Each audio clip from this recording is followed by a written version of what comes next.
Rob, thanks for coming on the show. For those who don't know who are you?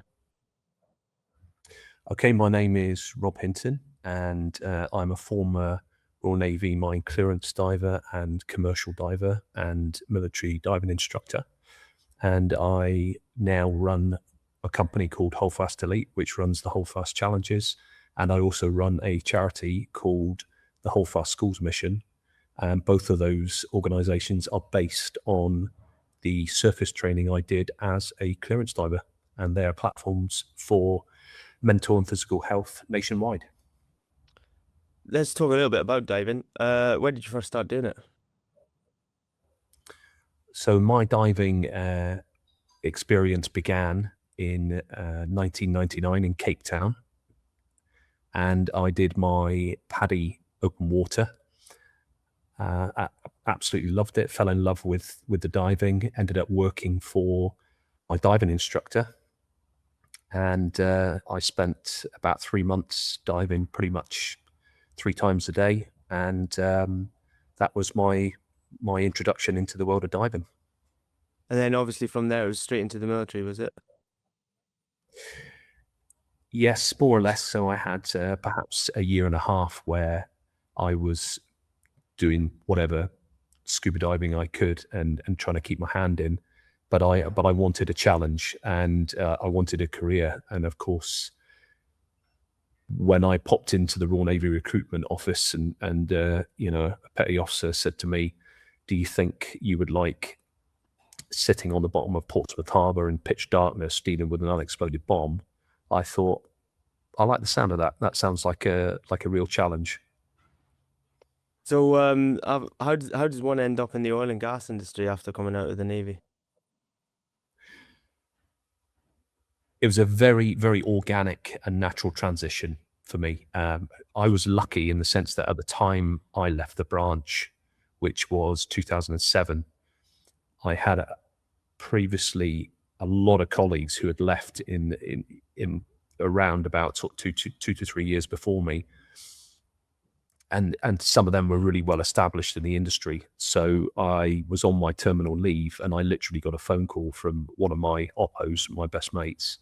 And he said, "Look, Rob, you've got your tickets, you've done your wet belt top up, you've got everything you need to work commercially. There's a job in Aberdeen Harbour. I've recommended you. Get yourself up here." And I went up there and did a harbour survey, and that was while I was still on leave. So was that kind of your first introduction into it? And then, you know, did you start going on to the rigs and whatnot after that then?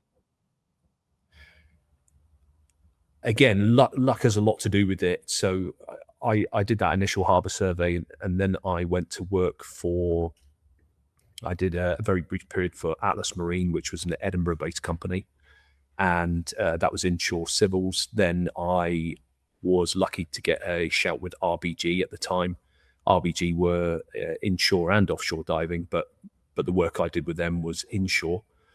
And then I think it was on my third or fourth job with them, I got a shout to go offshore into the North Sea. And so I would say I was offshore within probably 4 to 5 months of starting my commercial diving career. Guys, I'm sorry to interrupt this show, and I really hope you're enjoying it. One thing I'm going to ask you, if you're listening to it and you're not liking, following or subscribing to it, could I ask a massive favour that you do? It really helps the show, it helps me bring in more people, and it helps me get more stories out there, which in favour brings more stories back in. Let's get back to it. How do you find it when you went offshore in comparison to what you were used to?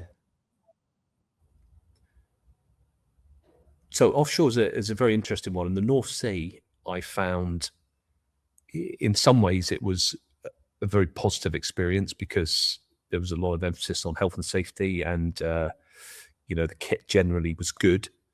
The diving falls into 2 categories. So you could be on a job where you're diving all the time and there's a lot of diving, or you could be on a job where there's a tremendous amount of downtime, and you might end up doing very little diving. Now, for anyone wanting to progress in their career, that's not ideal. So for me, I did a number of years in the North Sea, probably 7 or 8 years altogether. And then I deliberately took the decision to move away from it. Oh, fair enough. Where did you go after that? So I worked all around the world. I did West Africa for a number of years. I did Scandinavia for a lot of years, and I did the Middle East. And for my career as a diver, I think that was really, really important, because staying in one place all the time and doing similar sort of jobs is, yes, okay, you can build yourself a nice little niche, but as we both know, the oil and gas industry is notorious for the crashes. And there were two major crashes while I was in the industry, and I survived both of them. And that was really because I branched out and made sure that I had a lot of connections in different places in the world. So I was able to move on and find work without much trouble, to be honest. Let's talk a little bit about the reality of offshore life. How important is the culture and the humor when, especially considering the kind of work you're doing? I mean, it's pretty dangerous, like, is it?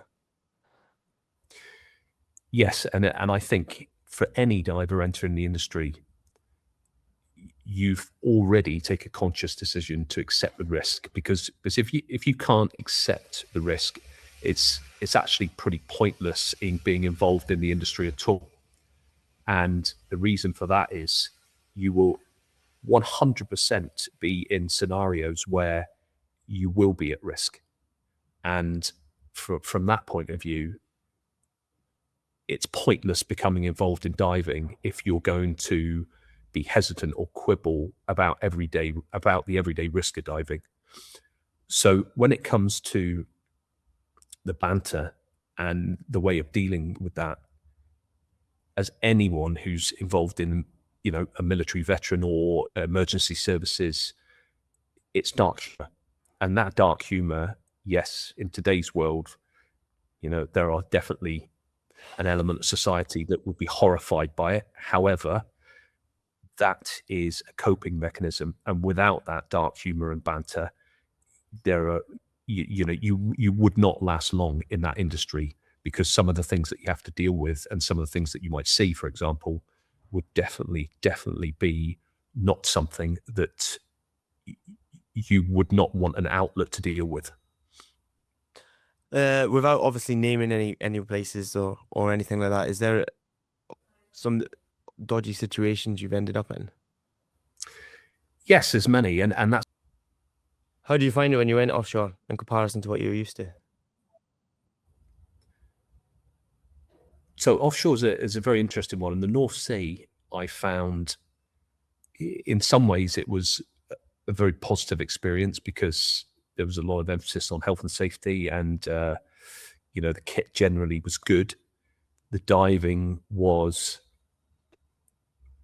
into two categories. So you could be on a job where you're diving all the time, and there's a lot of diving, or you could be on a job where there's a tremendous amount of downtime, and you might end up doing very little diving. Now, for anyone wanting to progress in their career, that's not ideal. So for me, I did a number of years in the North Sea, probably 7 or 8 years altogether. And then I deliberately took the decision to move away from it. Oh, fair enough. Where did you go after that? So I worked all around the world. I did West Africa for a number of years. I did Scandinavia for a lot of years, and I did the Middle East. And for my career as a diver, I think that was really, really important, because staying in one place all the time and doing similar sort of jobs is, yes, okay, you can build yourself a nice little niche, but as we both know, the oil and gas industry is notorious for the crashes. And there were two major crashes while I was in the industry, and I survived both of them. And that was really because I branched out and made sure that I had a lot of connections in different places in the world. So I was able to move on and find work without much trouble, to be honest. Let's talk a little bit about the reality of offshore life. How important is the culture and the humor when, especially considering the kind of work you're doing? I mean, it's pretty dangerous, like, is it? Yes, and I think for any diver entering the industry, you've already taken a conscious decision to accept the risk, because if you can't accept the risk, it's actually pretty pointless in being involved in the industry at all. And the reason for that is you will 100% be in scenarios where you will be at risk. And from that point of view, it's pointless becoming involved in diving if you're going to be hesitant or quibble about the everyday risk of diving. So when it comes to the banter and the way of dealing with that, as anyone who's involved in, a military veteran or emergency services, it's dark humor. And that dark humor, yes, in today's world, there are definitely an element of society that would be horrified by it. However, that is a coping mechanism, and without that dark humor and banter, you would not last long in that industry, because some of the things that you have to deal with and some of the things that you might see, for example, would definitely be not something that you would not want an outlet to deal with. Without obviously naming any places or anything like that, is there some dodgy situations you've ended up in? Yes, there's many, and that's completely normal. Any diver, whether they be military or commercial, you will always have moments, and you will always have experiences where things go wrong, or something completely out of your control will happen, and that's if you're diving for a number of years, that's going to happen, and you could be a perfect diver and never do anything wrong, but something outside of your control happens and you have to deal with it. And for me, I can give you an example where we were diving in Norway and we were working for a client company which was European and was also had a reputation for, let's just say, perhaps not being to IMCA standard when it comes to health and safety. And we had a diver in the water who was supposed to be inspecting a 450 mil wooden plug, which was in a ballast penetration on the outboard side of a semi-sub. The diver was in the water. It was a very narrow channel, probably less than 100 meters wide. We had the dive boat tied up on the outside of the semi-sub's pontoon, and a vessel completely silently came alongside us using its bow thrusters. And it's about 100 meters long, this vessel, significant size. And it stopped right opposite the diver, right opposite the wooden plug. Now, if that wooden plug had given, they would have had a catastrophic flooding of the semi-sub. And the diver, obviously, because of differential pressure, would almost certainly have suffered a fatality. And when we raised the captain of this vessel on the radio and visually sort of shouted to him, he completely ignored us and then refused to move. And when we recovered the diver and contacted the rig and the OIM about this, it turned out that the OIM had been issuing his own work permits outside of the permit to work scheme. So we had multiple operations going on, some under the permit to work scheme and some that only this guy knew about. And this vessel being outboard of us was a result of that. So it was a near fatality, a near catastrophic flooding of the rig, and all because this OIM had decided he wanted to run multiple operations. What about yourself? Have you yourself found yourself in situations like that? Yes, I've had equipment failures during dives, which have needed extremely rapid reaction to make sure that I was able to get to the surface. I've had a couple of free ascents. I ruptured my left lung, had a pneumothorax during a dive. lots and lots of different things. And, these are major incidents, but outside of the major incidents, there are many, many minor incidents that if you don't deal with them immediately, they can turn into major ones. And that could be your umbilical management. So, as a commercial diver, particularly, oil and gas, you will be diving surface supplied. 95% of the time you'll be surface supplied. And managing your umbilical is something that a lot of new divers or inexperienced divers, they take for granted. But if you don't manage that umbilical on a constant basis, then in a split second, if the vessel has a runoff, or if there is some kind of issue with perhaps, underwater current, that umbilical, if there is too much slack in it, or if it is lying in the wrong place, in a split second, that can turn into a potential fatality. So these tiny little details are things that you have to be proactive with, and you have to manage all of the time. And they're not spectacular, and they're not things that you might think would lead to disaster, but they will. Is there a particular close call that still sticks with you now? Yes. So for me, this was my error in the sense it was a physical error. So this was actually during military diving. I had a scenario where I was inside a 20-foot container, which was used for enclosed space diving. And we had an access panel cut into the side of it and a safety diver outside. But it was very, very poor visibility, very cold water, I think maybe 17, 18 meters in depth. And the exercise was a complete strip down of the kit. So you removed everything on you, and your final thing that you did was you plugged into a separate 9-liter cylinder, came off your surface supplied system. And so if you can imagine, all you had on then was a face mask, an Arga mask, and that mask was directly plugged into this 9-liter cylinder, which you would then use to go to the surface. And due to me having been in the water for a long, long time, in fact, I was the last diver, but I was the safety diver beforehand for everyone else.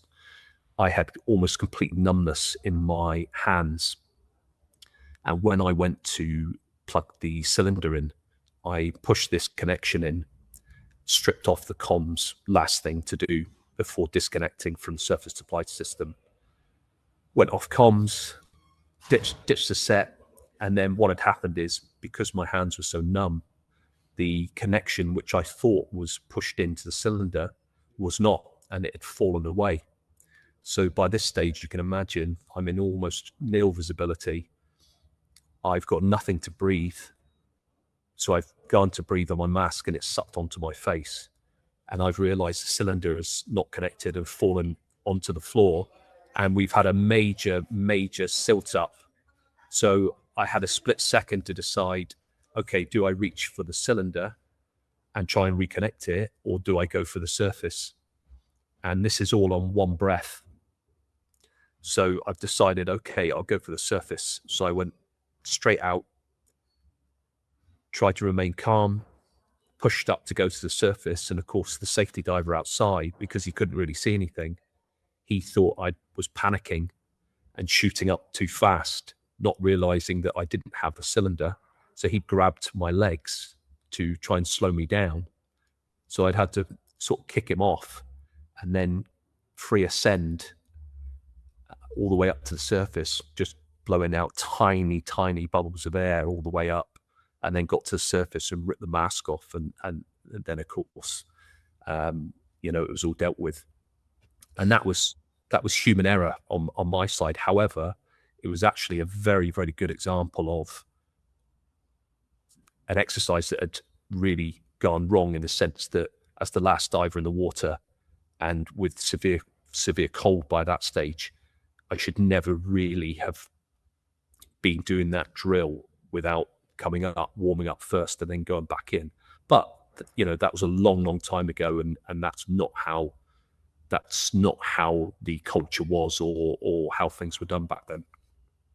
Do you think it's quite common to have incidents in diving, especially commercial diving? Because I mean, of the two, I know you've got sat diving, and air diving. Um, Air diving's a little bit more intense on the body in terms of the fact that you're coming up and down into with regards to sat diving. Obviously, you're down at depth for a longer period of time, so it's obviously a bit more managed. Do you find, what would you say, is there more incidents with air diving in that way? Absolutely. Yeah, the air and mixed gas diving is by far riskier than the majority of sat diving. I'm not talking about the sat diving system itself and the environment. Of course, there's huge risk involved in going into sat. We both know that. However, let's take, most established sat diving companies have very stringent health and safety regulations, and the sat divers themselves are so valuable for the job that everything tends to be really well managed, and they can have a great degree of confidence in how things are run. Air and mixed gas diving is much more of a lottery, in the sense that there are many companies in the world that you can work for that perhaps they might not have the same standard of, I'm not going to say safety, but professionalism might be a better word to use. And also the environments that you're working in. Air and mixed gas is, you could be working extremely hard in some pretty dodgy environments, and then you're back out the water, but then you're working on deck. You could be diving every single day for hours in a day. There's no hot water suits generally, so you can have severe cold, or you could be really warm. So as far as my experience goes, I would say the risk is much higher, in the sense that you have less control, and probably overall a lesser degree of professionalism across the industry when it comes to air and mixed gas. What do you think the hardest part of the job is that people outside the industry don't understand about? Well, actually, even within the industry, actually, they don't understand about air diving. So for me, it's a couple of things. So obviously, being away from home is a big one. If you've got a young family, it does put a huge degree of stress on that. And it's not only that; it's the fact that when you're away from home, you have very little control over. So if you're self-employed, and you need to be on the phone and ready to go, it's very rare to have a regular rotation in air and mixed gas diving. So you could be home after you could have done a 10-week job, come home, and then during that first week that you're home, you get a phone call and they say, right, we want you flying off to X, Y, and Z next week. We don't know how long that job's going to be, but the work's there. You've got to take that. So there's that huge uncertainty of where the next job's coming from. And then on top of that, it's the work itself. You could be on a job where you're diving almost every single day, 7 days a week, 12 hours a day, maybe more, maybe 16 hours with overtime, maybe 20 hours. It could be freezing cold. It could be 40-degree heat. And it's relentless. And as anyone working offshore will tell you, when you come home back into a really sort of gentle, normal society, and there could be no detox, no sort of downtime, or no readjustment time. Yeah, I mean, it's a very strange experience. And I've said before that the guys that you work with, you become far closer with your colleagues at work than you do with maybe not your family, but certainly your friends or people that you know back home. Do you think it takes a toll over time on your physical strength, or physically does it take a toll on you? Yes, I think mentally and physically. I think physically, as long as you keep yourself in shape, depending on what the jobs are, I think you can go well into your 50s, and I've met guys in their 60s who are still commercial diving. Is that an ideal scenario? No, probably not. But physically, experience is a massive thing in commercial diving, and if you've got the experience, you can make the job work for yourself in some way. So you can definitely still do the job as long as you keep yourself in good shape. Mentally, that's a different story. I think from a mental side, it definitely catches up with you, and not everyone, some people are different, but I would say on the whole, at some point in their careers, a lot of commercial divers will probably experience what we might call burnout. And I think, that is that infinite chasing of work, and then the job itself. I think the relentlessness of the job itself in some cases can really build up, especially if you're on a job for 2, 3, 4 months at a time. What made you step away from offshore? So for me, I hit that point where I'd been in the industry 14, coming up for 15 years as a commercial diver. And I'd been lucky enough that I spent over a year supervising out in Norway. And, I really enjoyed that. And for me, because of the experience I had working out there, it was something that came naturally, and it was something that I quite fancy pursuing. But the Norwegian government changed the law after about a year, and they specified that anyone working in Norway had to have a Norwegian supervisor's ticket. And the financial cost of that was quite considerable at the time. And I asked the company if they would sponsor me, if you like, but they didn't want to do that. So I carried on as a diver with them for a few months. But by that stage, I'd reached a point where, I'd had enough. I'd mentally and physically, I'd had enough of that kind of lifestyle. And if I couldn't pursue the career path that I wanted, then I'd lost interest, to be honest. And so I stepped away from it, and I was lucky that I walked straight into a job as a military dive instructor with a local company outside Edinburgh. So you mentioned at the start that you now started up. Is it the HoldFast that you kind of, where did that stem from? So I'd always had a passion and like of training outside, with the water and the land, basically because of my clearance diver course. It's something I've really, really enjoyed and I was really passionate about, and that stayed with me all my life. And so when I stepped back from the military diving instructor role, or in fact, I was still doing it, but I started to have this idea of, okay, what's the next 10 years going to be like for me? I decided to create the HoldFast challenges, which were based on clearance diver surface training, no diving involved. And I spoke with a good friend of mine, and we decided to set HoldFast Elite up, and I created the HoldFast challenges for mental and physical health, and really, really focused on trying to reverse the decline of mental and physical health in society, and particularly in young people. And one thing led to another, and the HoldFast challenges have been extremely successful nationwide, from Aberdeen down to Kent.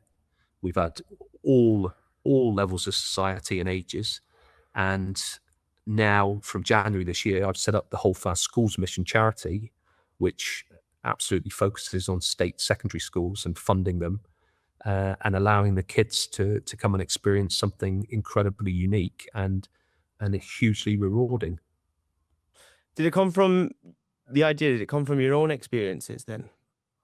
Yes. So the clearance diver course was extremely physical. Not just the diving. The diving was absolutely embedded in it, but outside of the diving, there was the surface training, which could be constant 1,000-meter finning, could be log carries, mud runs, circuits where you're jumping off a huge platform into the water, sticking fins on, finning across the lake, and then running back round. Many different surface-based exercises for weeks and weeks and weeks. And the idea being to build you up to a physical level, but also to test you mentally as well, to see how how badly you wanted to become a clearance diver. So I took those elements of the course and created the HoldFast challenge. And the challenge specifically is all about the mindset, which I took from the clearance diver course of really the ethos being no fuss, no excuses, just get it done. And that mindset of the branch of, if you've got something to do, you just crack on and do it, is something that very much tuned in with what society needs today. And so that's what the challenges are all about. You come to us, we give you a wetsuit, boots, fins, and you do this continuous challenge based on those exercises. And we really push that mindset to allow you to embrace something that can really change the way you see the world. How have you found it? How have you found the HoldFast challenges have kind of been received? Absolutely amazing. I mean, we won Scottish Firm's Own Business of the Year in 24-25. We've got 100% 5-star reviews from 64 challenge days run nationwide now. We've had dozens of schools. We've had Shell, ironically. We've had Shell multiple times. We've had Mace Group. We've had mental health organisations. We've raised probably up towards over £100,000 for various charities. And it's just been absolutely fantastic. We've had many military units as well as professional sports clubs, and people love it. And the biggest thing for me is to keep growing it, and particularly with the charity, is to get the support on board to fund the charity, to give our young people something that they absolutely deserve. If you look back now, how do you see your time offshore? How do you look back on it? Yeah, with great fondness, actually. I don't think I've got many friends from my career as a commercial diver, many friends, and all over the world, actually, and many different nationalities, backgrounds. And one thing in common was working offshore and being in that environment. And we spoke about the humour previously. You're working with people that perhaps you would never work with in any other line of work or industry. And the one thing that draws you together is being in that situation and dealing with it. And, we had some tremendous fun offshore. It's one of the most enjoyable environments, I think, to be in with the right people. And if you've got a good team around you, it is actually quite pleasurable. The diving was such a unique, stimulating job, but it's the people that make it. And I've got really, really fond memories of my time offshore. What would your advice be to anyone who's considering an offshore career as a commercial diver? Well, we spoke about it at the start, and that acceptance of risk. There's a lot of hypocrisy in the offshore industry, and we both know that, whether it be in diving or any other part of it. But particularly as a diver, you have to accept there's going to be risk, and you have to accept that you're going to be in scenarios where you might not agree with it, and you might not want to do it, and that is purely your choice. No one can force you to do something, but at the same time, what it all boils down to, if there's a job to do, you've either got to do it or you've either got to walk away, and there's no in between, really. So accepting the risk and being prepared to be flexible is the biggest one. Is understanding that you might not have control of your life for the next few years, but at the same time, if you want to get the rewards financially and career-wise, that's something you're going to have to live with.